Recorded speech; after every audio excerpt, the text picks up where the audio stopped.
Salud, amigos, tripulantes de nuestra querida, contaminada y única nave espacial.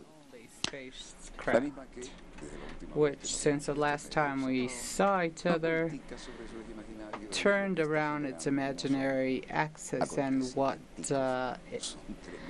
is going on are not small events, but huge news that take us once again to the geopolitical trend we were talking about for years, which goes to the Far East. Now, Mr. Trump, after being a multimillionaire, purchased the presidency of the United States, not because he robbed it, but he purchased the best political advisors, campaign strategy advisors. They saturate the voters who don't have, in the United States, who don't have much options, let's call it like that. And this works if you have the amount of dollar bills that are enough to pay the advisors and have the media. You can be a very successful candidate. In fact, I studied that, lobbying, in Fletcher School of Public Diplomacy, which was the Kennedy School. So the Fletcher School warned us, for us who took profit of that course, the role of lobbying in foreign policy. This is why we have a character like Trump in the White House. Well, that's what was missing in his agenda, being a president. Well, China is absolutely impossible to do lobbying in the Far East without considering that. And each one has its respective agenda, and giving the status by convenience to Mr. Trump about the situation in North Korea. We mustn't forget, repeat it once again, why Korea is divided in parallel 38 and no peace agreement is reached after the bloody war of Korea. There's only an armistice. They look at each other from north to south of the parallel that is marked on the floor. And it was marked in the middle of the negotiations table, north here, south there. Now, what do we have? North Korea continues to be the brutal doubt of what they want to do. Another Korean war to revenge the four generals of that won against the Third Reich after they won the Second War. We don't know. But it seems a wound that is still there in public opinion, at least those that carry out the defense doctrine and tell the story. For some reason, this keeps the topic hot. And the other thing is that the grandson of Kim Il-sung doesn't smile much in the United States, and that's also part of the tradition. A very important meeting, the United States and China. Not to replicate failed approaches of the past, and there were many. We agreed on the need to Donald Trump en Beijing, China, dice, acordamos no replicar los enfoques fallidos del pasado. He agreed not to replicate the errors of the past, and we agreed on the need to fully implement all resolutions of the UN Security Council on North Korea to increase the economic pressure until North Korea abandons its dangerous road. All responsible nations should join to stop financing the murder regime of North Korea. Look at him, what he says. Until we see how to free this region of the world of such dangerous nuclear risk. But we need collective action and collective strength and devotion to win the peace. Well, his The man who writes his speeches understands it well. The United States is committed with the protection of the intellectual property of our companies and equality for employers. Intellectual property means not taking away the ideas of others. Also, the relation with China is very important for me and for the people of my country, not only looking at the great agreements signed by the main companies. We have had a very good start. Did you see his face, how tired he is? How jet lag is felt when you travel over there. There's a medication with opium that is destroying many lives, and we will meet very strongly the President of China and myself. President Ping, regarding the nuclear problem of the Korean Peninsula, we reaffirm we are firmly committed to denuclearize the peninsula and to defend the international system of non-nuclear proliferation. Both parties will continue applying all the resolutions of the UN Security Council, and we are also committed to continue resolving the nuclear problem of North Korea through dialogue and conversations.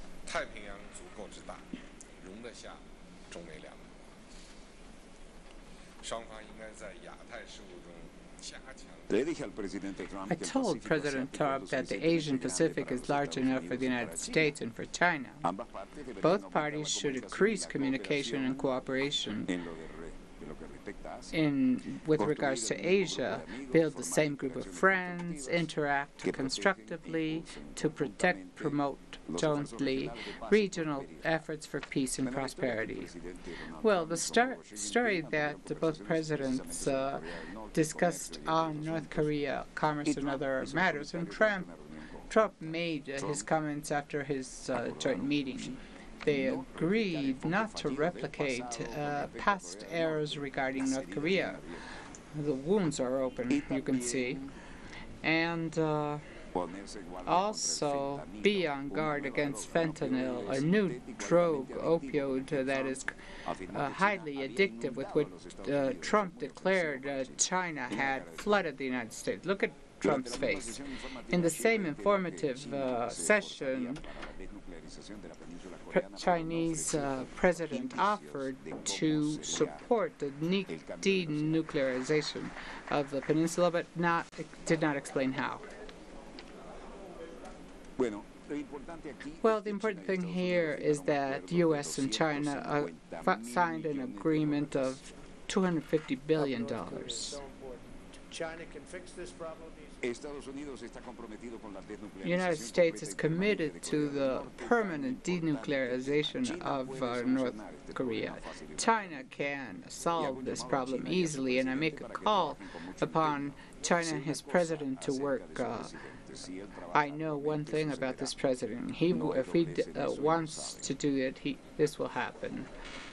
The smile didn't smooth what he said. Unfortunately, right now, unfortunately, it's unilateral and unfair, but I don't blame China. After all, who can blame a country for taking advantage of another country for the benefit?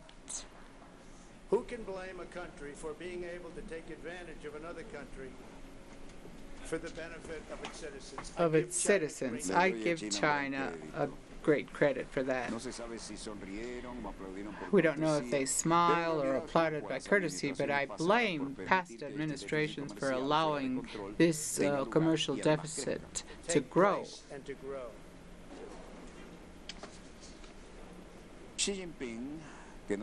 President Ping said that China's door will not be closed and will only open more each time.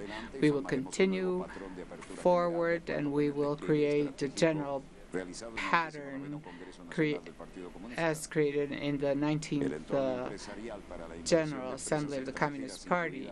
The investments for foreign companies, including the United States, will be broader, transparent, and standardized.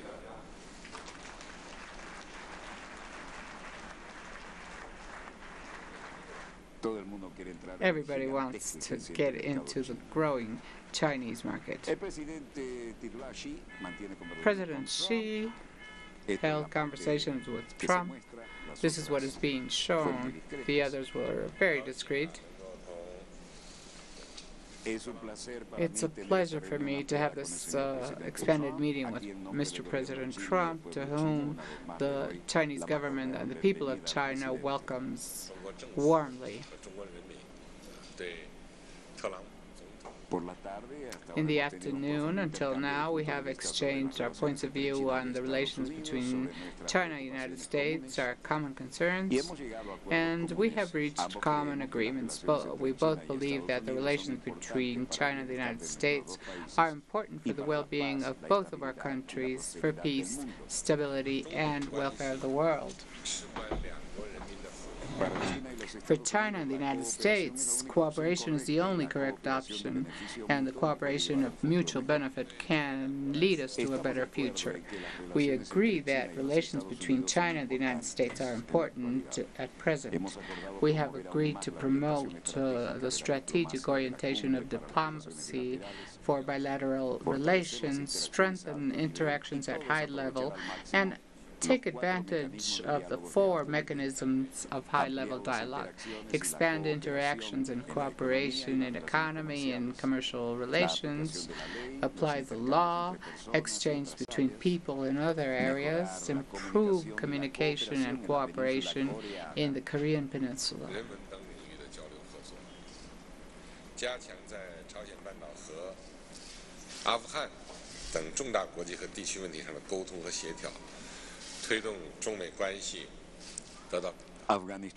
Afghanistan and other international regional matters of importance work together to carry out relations to a further development. China-U.S. relations are in a new starting point, and there is a mutual respect and benefit.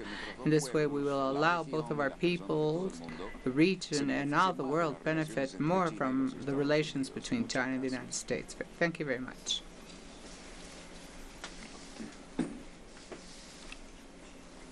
Mr. President, thank you very much. It's an honor to Señor Presidente, muchas gracias. Mr. President, thank you very much. It's an honor to be here with you.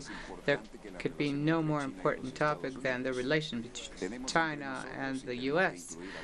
We have to include other countries that will enter quickly. We have the capacity of solving world problems for many years ahead. Our meeting last night was absolutely marvelous. Our dinner was more than that.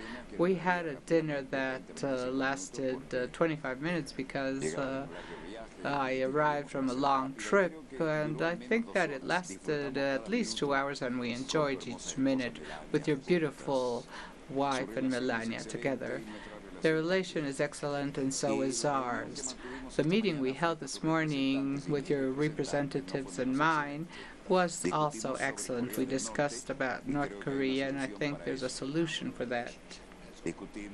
We discussed commerce, knowing that the United States has to change its policies because they have remained behind China, behind the commerce with China and other countries, and I respect you for that because you represent China.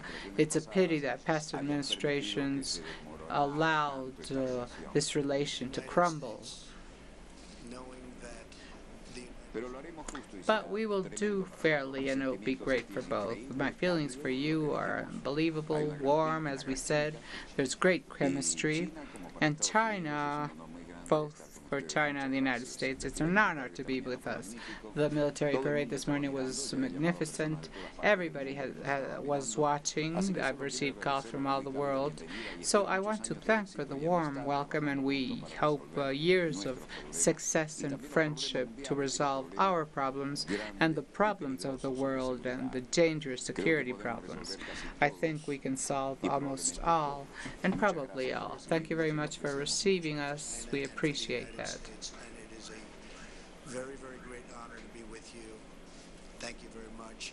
The hosting of the military parade this morning was magnificent, and the world was watching.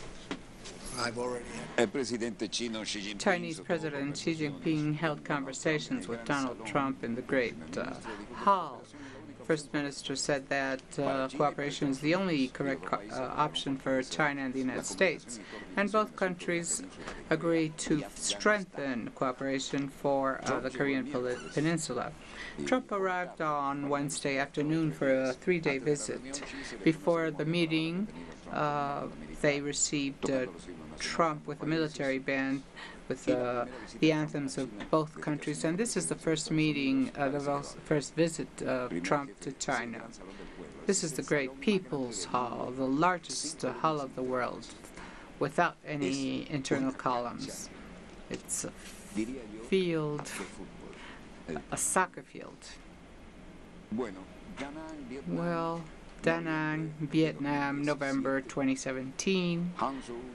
Han Suu-ki leaving the plane. Regarding the Minister of Foreign Affairs of Burma, you're going to see him arriving for an important summit, APEC, Asia-Pacific Economic Cooperation. It's a multilateral forum created in 1989 with the aim to increase prosperity of the countries of the Pacific related to commerce, economic coordination, and cooperation between the members. As a mechanism of economic cooperation, they promote the facilitation of commerce, investments, technical cooperation, and regional economic development of the countries and territories of the Pacific. There were great honors to receive the heads of state. Minister of Foreign Affairs of Burma, Madam Han Suu-ki, coming down from the plane.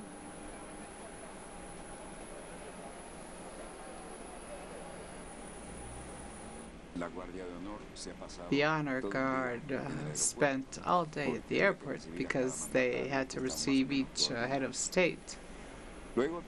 Then Peruvian President Pedro Pablo Kuczynski.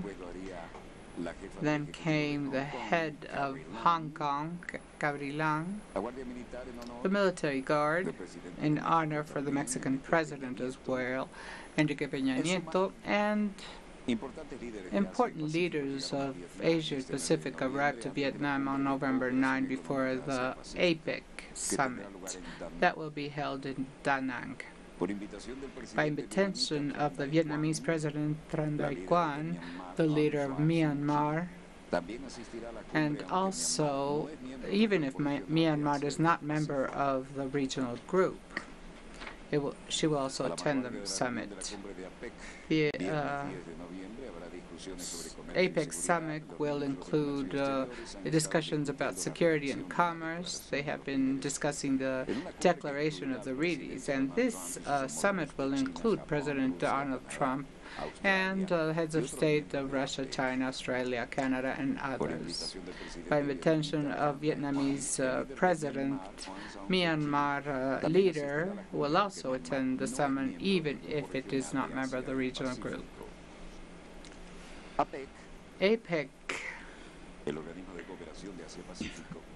Asia-Pacific Economic Cooperation entity, is a multilateral forum created in 1989 to consolidate the growth and prosperity in Asia-Pacific countries and deals with commercial development cooperation among its members. Mexico's arriving as a mechanism of economic consultation that facilitates commerce, investments, and technical cooperation, regional economic development of the country members of the Pacific region, promoting an equitable, sustainable, and innovating cooperation. At least these are the principles. The sum of the GDP in the 21 economies that are part of APEC are 6% of the world production. President of Philippines calls the efforts of APEC to balance economic development. Well, first of all, you should listen to me. I say that we will deliver the first plenary and perhaps talk about economic unbalance and the impact of globalization in the countries that stay behind. They, as us, export resources, and we import them again. That cycle, we duplicate the price that we attain when we import. I hope that Estas son las cosas que la globalización ha creado, una gran brecha. Espero que los gigantes económicos hagan los ajustes. Habló duro el presidente de Filipinas, Rodrigo Duterte. The Philippine President, Filipino Duterte, made a call to the APEC to promote a more developed, a more balanced development of economics. The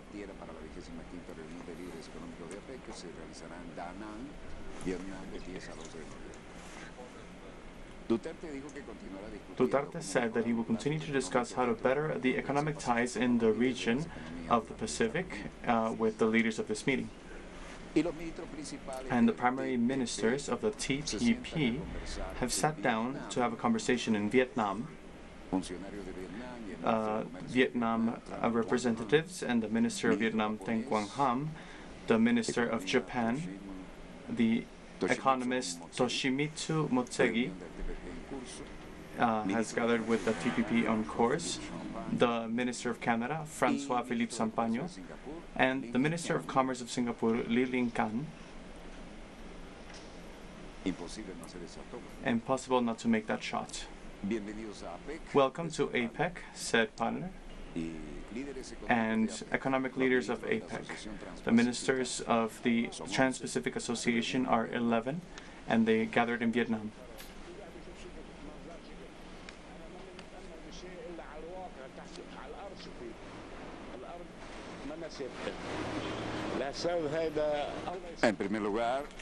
Primarily, I want to say that we are here to make the better of both possibilities.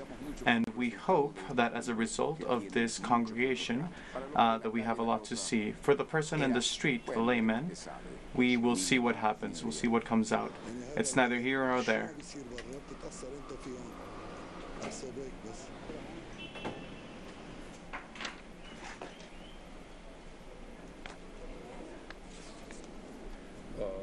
We've had worse cases when we saw pressure on the actual peg of the Lebanese pound to the US dollar, but it takes a severe shock of the magnitude of the Hariri assassination in 2005. Aquí ya estamos en un tema sumamente caliente, ¿no? In a topic that's very hot, the diversity of economics and the situation. I see destruction, and everyone sees the situation in a different way. The situation in this terrain is not stable, and may God help us. The situation is worsening, says Wisana Puldama, and in this country, and what happens outside of this country affects us here inside. And the primary economist and the bank group Biblos says we have had worse situations when we had the pressure of the Lebanese firm, but we need a severe shock like the assassination of Habibi in the year 2005 or of the Israeli war in 2006 to press apply true pressure monetarily, and in these cases the World Bank, along with other commercial banks, have managed to maintain the stability of the pound. To take into consideration the possibility of similar events, political developments. Everybody's talking about with Telen about the possibilities of development. However, the subject is how we achieve it. It's a long-term partnership, and we are very committed. Our support to Lebanon and our areas of creation of pre-infrastructure will continue because it's very important, said the director of the World Bank. And we are very compromised to work with this government.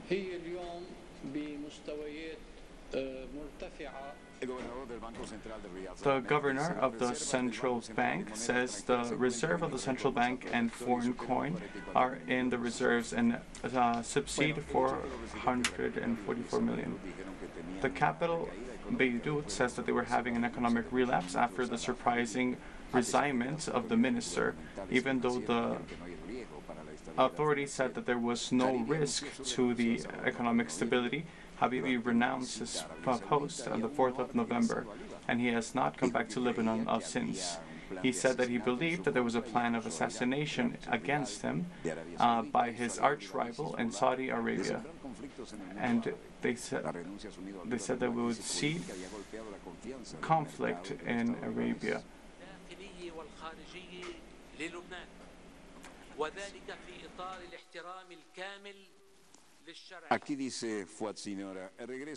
That upon the return of the First Minister and leader Habibi is necessary to recover the respect and equilibrium of Lebanon, and in the time frame of what is legitimate of the country. We ask for respect for the Arabic legitimacy. After he said that the public party supports the Prime Minister with heart and mind, and the party is by his side under any circumstance. The fact is that the declaration of the press is asking for a source. They say that according to the Republic of Lebanon, they asked their citizens of Lebanon that they please leave it as fast as possible. He said that Al-Habibi renounced a transmission, a remote transmission in the weekend from Saudi Arabia, and he remains there this Thursday, going back to Beirut to maintain this thing in Lebanon. He said that his return home is necessary to recover the respect and external equilibrium of Lebanon in the frame of external development. Saudi Arabia has advised its citizens to not travel to Lebanon, and to the ones that are in that country to leave as fast as possible. It is a very surprising situation, and we have to clarify the confirmation is of the last minute. They say that Lebanese authorities confirm that Riyadh has kidnapped Hadidi, and this isn't just anything. The official sources of Lebanon confirm that they have kidnapped the Prime Minister of Lebanon that resigned. And the British agency Reuters confirmed that they have President Habibi kidnapped and that they forced him to resign to satisfy their own interests. This is unbelievable.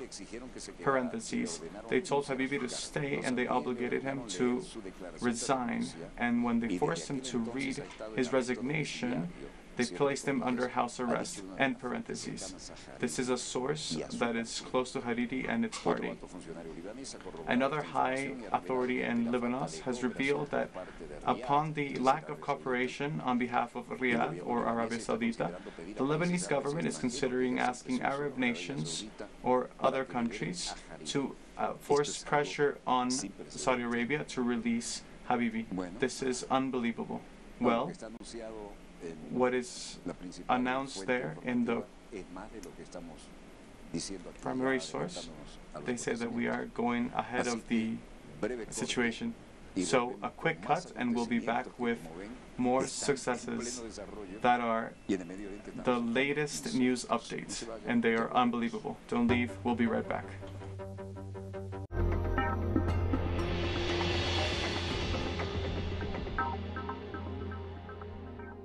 A sign of resistance to hatred and injustice, Bill Fletcher Jr. conducts a discussion and analysis space to reveal the social struggles of Black people on the Global Africa. Wednesdays, only on Telesur.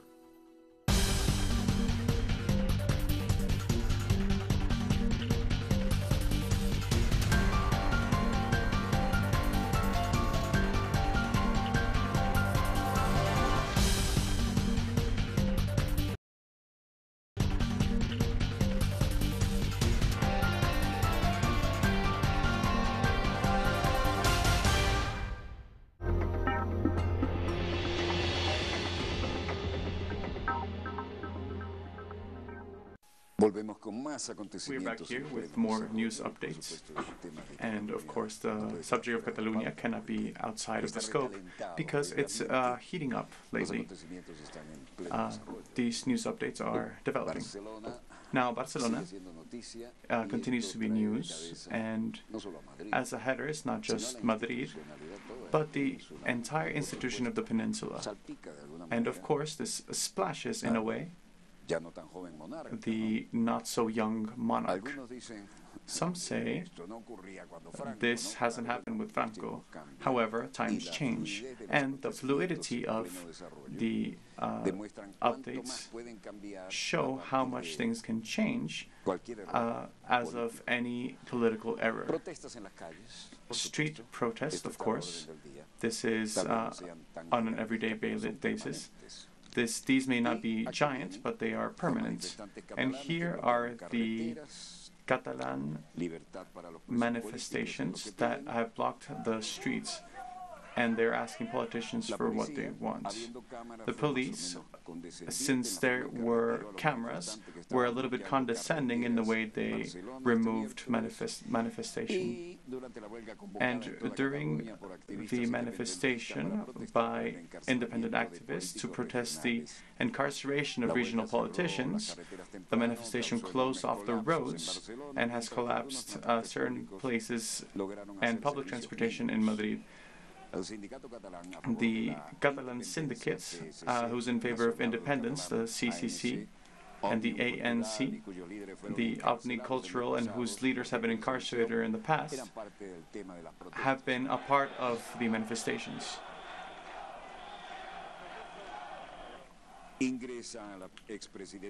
They are going into Carmen Forcadell is going in, and members of the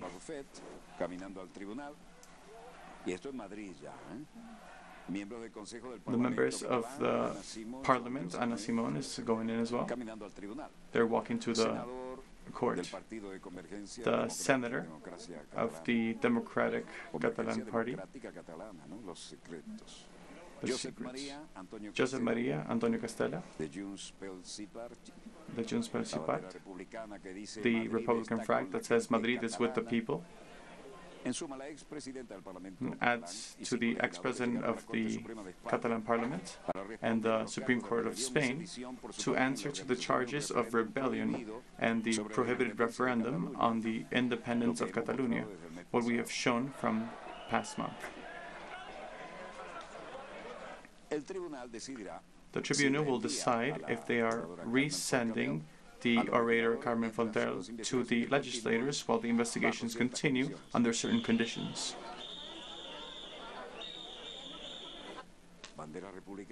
The Republican flags, huh? The deposed Catalan president has been exiled in Belgium as of last week after the central government of Spain answers to a declaration of independence, asking his administration and dissolving the Catalan parliament.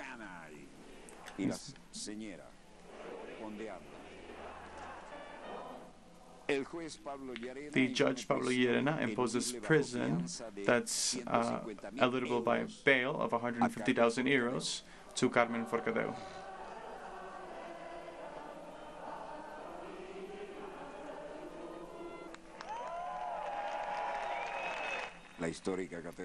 The historical cathedral and the magistrate of the Supreme Court, Pablo Llerena, has granted prison under bail for 150,000 euros for the ex-president of Parliament, Carmen Forcadell. They have also decreed a bail of 25,000 euros for Emil Colinas. Luis Guinó, Ramona Barrufet, and Yana Simon are in the same case. They have 1 week to pay. Llerena has placed Josep Nuet for freedom and all the members of the parliamentary table. They are being investigated because of their sovereign process, and they will decide to send to prison 8 ex-cancilleers because their incarceration bills have been rejected by Carmen Lamela. In Barcelona, the people are asking for the liberation of the leaders and activists that have been incarcerated. The manifestation happens because these incarcerated people were independents and they cut off transportation because the leaders of their manifestations were trying to recover their political places, and upon not achieving this politically, they organized a manifestation.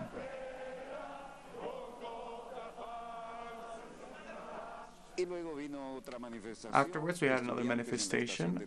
These are students in the train station in Barcelona. They stopped the trains.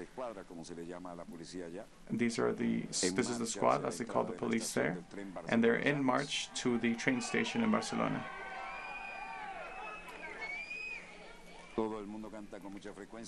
Everybody is singing frequently the Catalan hymn, and the ones that are outside of the station are singing as well. The story is that the students blocked the railways in Barcelona and Girona to stop the high-speed train services for most of the day in Girona. At least 5 hours they spent in the station in Barcelona. The general manifestation that was summoned by the independentists cut a lot of ties to transportation. Here we are in the interior of the station and the surrounding areas. Hundreds of protesters gathered in the central plaza of San Juan to protest while chanting the name of the ex-leader. And then thousands more gathered to do the same in the plaza of the cathedral at night.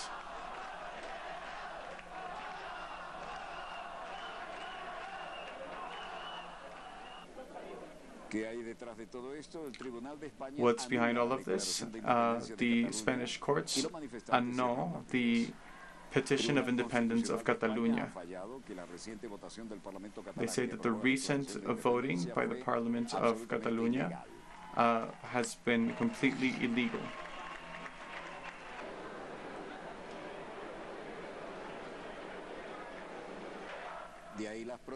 From there, the protest and the taking of the station and the closing of the options for high-speed trains. The courts had suspended the application of the secession while it was studying the legality upon an impugnation by the Spanish government. The vote for secession was boycotted by most of the opposition, and it was of 70 against 10 in Parliament that has 135 seats. Behind this,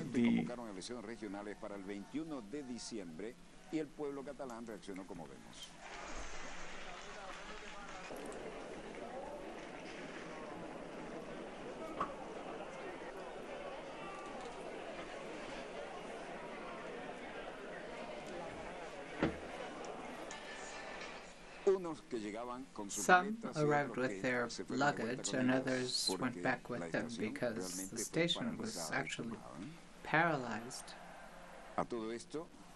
Besides all this, there are several options and opinions. This holds the hot potato in his hands, the one to the right, you know who we're talking about. Salamanca, Minister of Spain, Mariano Rajoy, greets the president. says we don't have the right to break a model of coexistence we've been able to build for Europe. If we do it, we will be destroyed.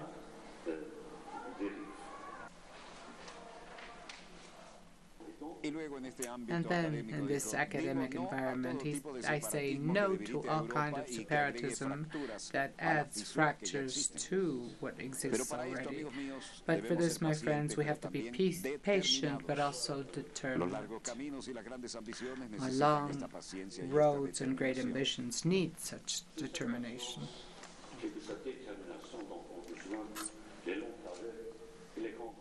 Jean-Claude Juncker asked the Europeans to stand before separatism at a time when Catalonia has separated Spain in such a way.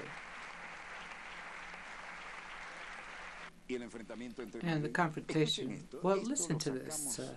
We took this from our personal files, and it's important because it's an opinion of Ramon Grosfold that is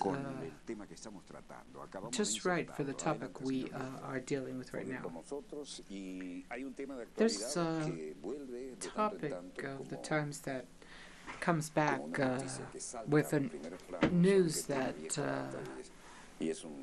is on first pages, the topic of Catalonia and today Spain. How do you see this huge problem? Huge problem for the kings to start with. Well, we have to place ourselves in context. Spain is founded on the conquest of Andalusia, which was the place of a Muslim civilization at the time, Al-Andalus, and the conquest of the Americas, and then the conquest in the Pacific, Africa, different places. Let's remember that Spain and Portugal started the European expansion 5 centuries ago, and they were going for spices to the Far East, and they found another thing. Yes, that's why we have the term Indian to talk about the American peoples. Nobody was called Indian. It was they believed they were in India. But according to there was also internal colonization inside the Hispanic Peninsula, and one of the places that historically, especially in the last 2 centuries, was conquered or subordinated was Catalonia. But not only that, the Basque country, Galicia as well, Andalusia, that comes from Al-Andalus conquest. So it has an internal conquest that is huge. So it's a colonial imperialist state. Inside that state, there are nations that have been historically oppressed by the Spanish central state of Castilla. So there's a project of domination and conquest inside the Hispanic Peninsula, and now we have a crisis of that state in territorial terms, where we see one movement for national liberation, which is contrary to what the Spanish imperialistic left wing says. It's a popular movement. There is bourgeoisie there, of course. There's always bourgeoisie, but this is a popular movement. It's a popular demand that, in spite of the bourgeoisie, is imposed on the table because the bourgeoisie has adapted to popular demand to exist politically. Otherwise, it disappears. Catalonia inside Spain is an economic power. Yes, of course. The problem is that they are politically subordinated to the central Spanish state that makes propaganda on Venezuela, the same state that says that here there is no democracy, that they are authoritarian, that the same state, when some people ask the right to decide their destiny democratically in a referendum, repress the people with the police. They talk about democracy all the time, But that referendum that they declare is illegal. Well, the Catalonian people have the right to civil disobedience. But the Spanish state represses them. There was a referendum made here in July by the opposition, and it was illegal. President Maduro never repressed them. But Rajoy, that is always talking about authoritarianism in Venezuela, represses Catalonians against the right to decide. It's illegal in view of the Spanish Constitution. Of course, it's illegal. It's an act, let's call it like that, of resistance of the Catalonian people. But Rajoy responds with repression and authoritarianism. So I place the contrast because the international press never shows a campaign of the Spanish state authoritarianism. But here, Maduro, that did not respond to violence with violence, that deepens democracy, and the constituent that objects, that opposes killing people or oppressing people in the streets. The opposition is not only shooting, but is making an illegal referendum, and the international media say that the Venezuelan state, Maduro, are authoritarian, that they're not democrats, that they're killing people on the streets. A series of lies. On the other hand, Rajoy represses the Catalonian people. They impede the democratic referenda, and is now imposing a law called 155 to try to eliminate Catalonian autonomy. And the international media, in complicity with that authoritarian imperial colonial state that does not allow a people to decide by their own. You can see the contrast to how the international media are accomplices with the imperial state. The so-called Europe that talks about human rights and democracy just awarded with the Sakharov Prize to the National Assembly right that is against the law here. And they support Rajoy. That is also against the law because he's violating human rights and citizen Catalonian rights. They support him. But here, the contrast is clear.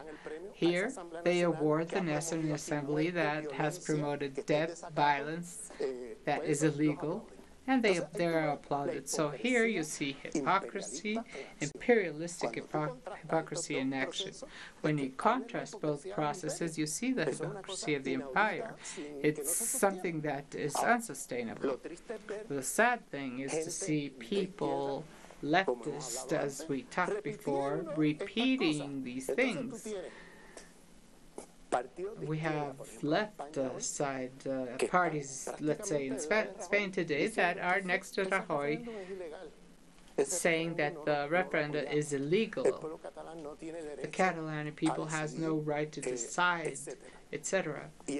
And that same left, when it goes to Venezuela, they are ambiguous there. They are in complicity with what they are saying about Venezuela, that they are political prisoners and this and that, when we're talking about people that who have their hands full of blood. And with another element that there's a camera and a connection through internet or satellite that shows the evidence.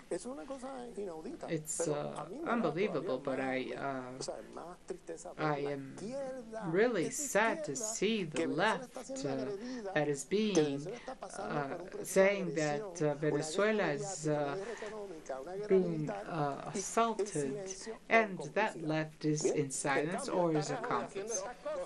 But on the other side, you have these atrocities made by Rajoy, and the same left cheers Rajoy. Rajoy. So these are unsustainable things. For me, we are in a crisis of leftist projects. What we're looking, I agree with you on that. I have traveled in the Air Forces and most of my peers in school because the priests knew that the coup was about to come, but they didn't say. And those of us who went to study in the civil life and where I transformed myself in the leader of the Christian left, and we sang the Republican songs of the Spanish Civil War. I don't even want to sing those songs now. It's unfortunate. We're in a crisis of the leftist projects where we truly don't have a leftist program with a horizon that assumes anti-imperialism seriously. There's no consistency. There's no ideological program, an adaptation to praxis according to my convenience, that they don't even propose such basic ideas like the people's right to self-determination. That Spanish left is questioning the Catalan referendum, its legality. So don't be surprised if Rajoy feels with without the law to repress, because it has next to him the Socialist Party, PSOE, and they also have Podemos and Izquierda Unida that accept the thesis that it's illegal, and that since it's illegal, it's not recognizable, etc.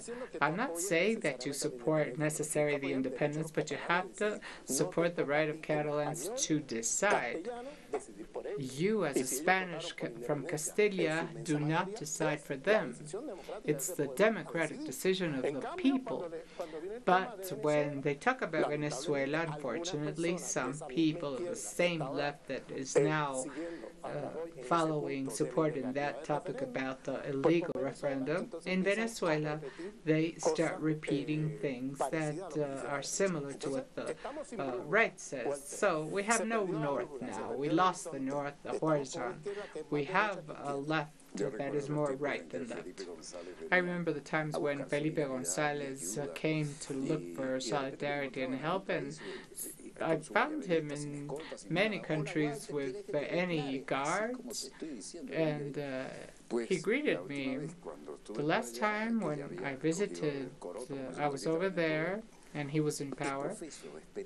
Ex-professor, I waited 9 hours to see if he remembered the Walter, and he allowed him to interview him, but I waited for him at the door of the party. Well, I remember when you took away the checks for your campaign, and now you are part of the Spanish Empire.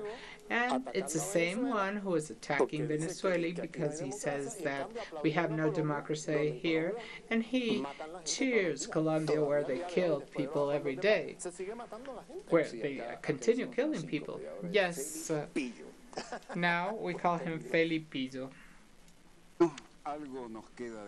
Something remains of experience that is untransferable, but we must consider that the Bolivarian government rejects the so-called pretension of the United States against Venezuela.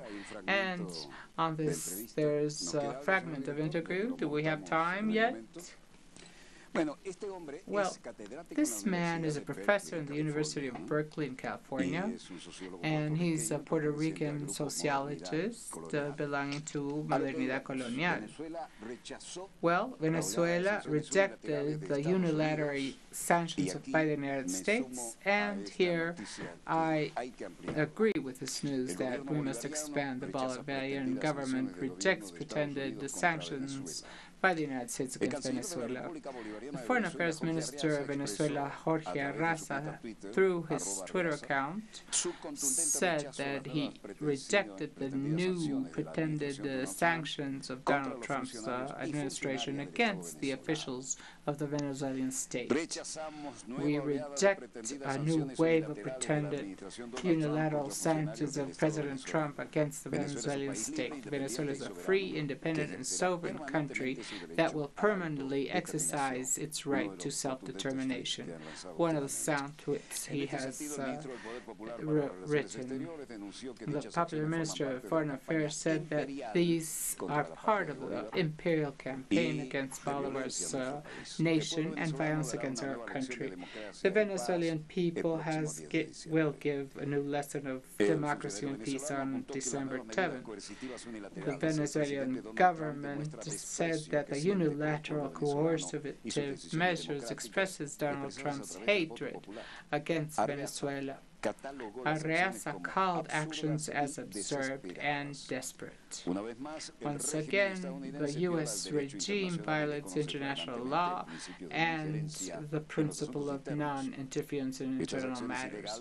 These illegal actions show pretensions and intentions of the empire. And from the executive order issued by Barack Obama in 2015, the U.S. government has not stopped his attacks against the Bolivarian Republic of Venezuela. And that order opened the doors for the current President Trump to start a series of pretended sanctions against Venezuelan officials. And in August 25th, they formalized unilaterally the blockade against the nation with financial and economic actions. Events in updated news, as the Chinese said, Chinese conserve their traditions, that gods allow you to live interesting times.